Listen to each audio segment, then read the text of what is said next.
to the impacts of climate change. Pakistan's climate challenge is primarily a water challenge. We are at the receiving end. This is our challenge, we all know. We must realize that the majority of Pakistan is part of the Indus Basin. And to adapt Pakistan to climate change, we must adapt the Indus Basin to climate change. The government of Pakistan is clear on its priorities.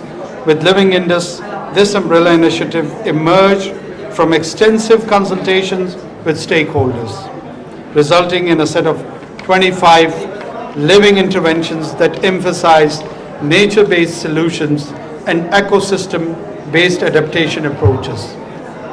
But more important is that the Living Indus initiative seeks to mobilize a movement that repairs and restores a healthy Indus for today and tomorrow. And here we are to collaborate and give voice to our river. The Indus River needs a voice, and we are here to be that voice. Ladies and gentlemen, the Indus feeds us, and if we don't take care of it, it will not be there to take care of us. This initiative suggests that we need a minimum indicative investment between 11 to 17 billion US dollars over the next 15 years to mobilize from the public sector, private sector, citizens and communities. This will come in pieces, we understand, especially as Pakistan is facing a financial challenge. WWF, USAID, the Coca-Cola Foundation and the Green Climate Fund for successfully developing the Recharge Pakistan program, the first concrete step towards Living Indus. This flagship project, with an international climate finance of nearly $78 million, is central to our efforts in reducing future flooding and drought impacts. The Recharge Pakistan project, launching flood and water resource management, this initiative under the Living Indus framework will not only benefit millions of our citizens, but will also serve as a model for climate innovation on a global scale. Well, I don't thank you prior to speaking my heart over here, and then I'll thank you and we'll leave.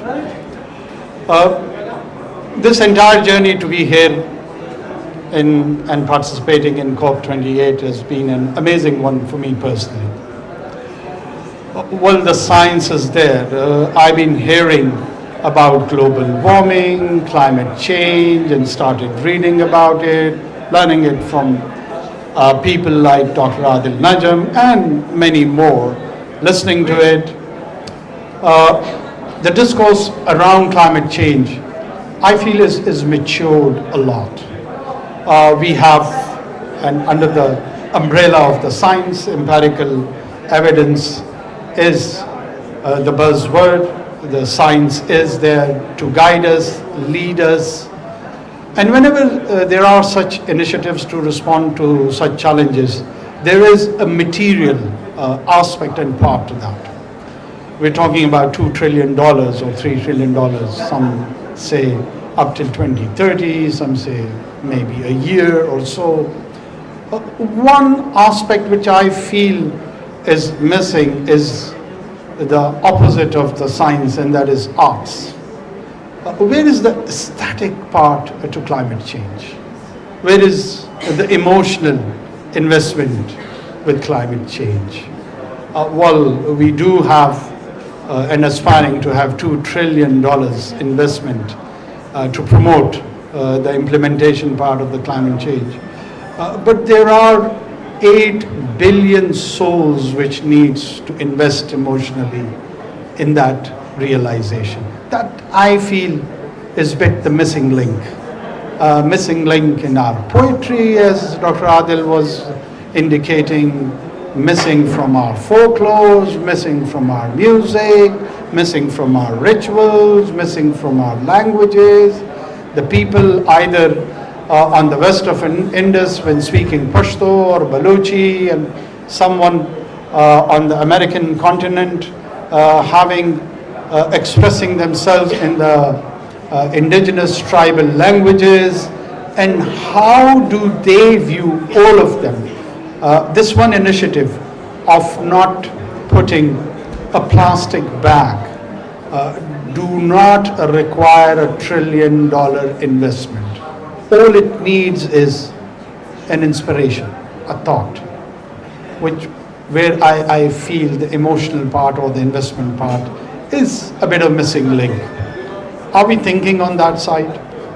Is there a realization? Is it part of the conversation, or it should be the part of the conversation? I think so.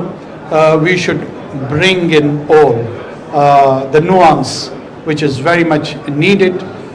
It should be advocated by the activists, by the civil society, by the NGOs, by the scholars, and eventually some non-aesthetic entities of governments like myself too can follow the footsteps. So yes, it is an existential threat.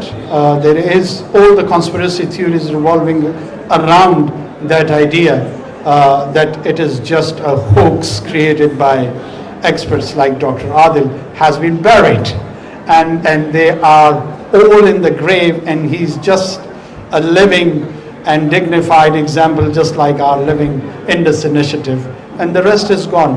But we do need, in my humble opinion, to club this with the artistic part of it, with the emotional side of it.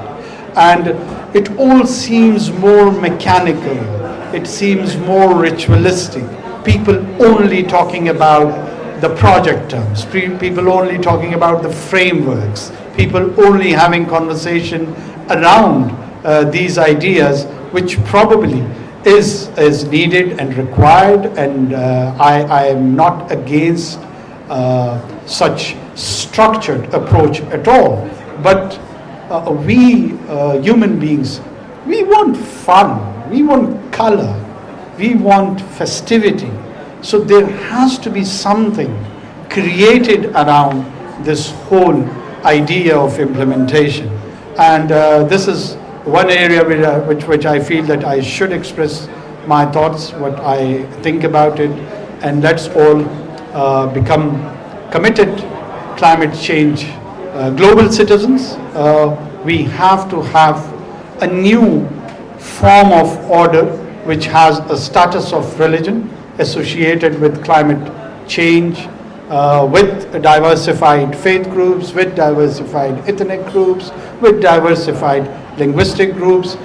One degree which is giving us a new identity to the mankind is our